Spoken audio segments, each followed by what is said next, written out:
How to fix Safari can't open page because it could not establish a secure connection to the server error.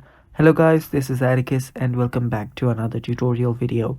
In today's video, I'll teach you guys how you can fix Safari can't open the page because it could not establish a secure connection to the server error.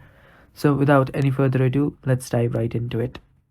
So the first step is you'll need to turn on your Wi-Fi. Just connect to a stronger internet connection if your Wi-Fi does not work. And after you've done that, your first step is done. After that, what you can do is you can open up your settings, and on your settings, head over to Safari. Now, this is the site you want to go to, and this is how you get there.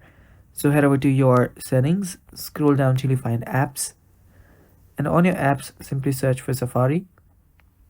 So search for Safari, and there it is. Open it up, and after you're here, scroll down, and there you'll find your clear history and website data. Tap on it and simply clear all of your history.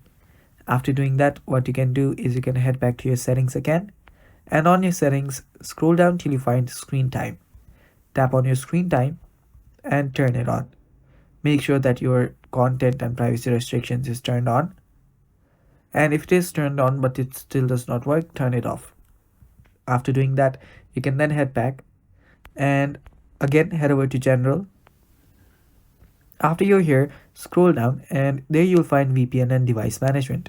Tap on it and make sure that you're not connected to any of your VPN. If you are connected, simply disconnect from it.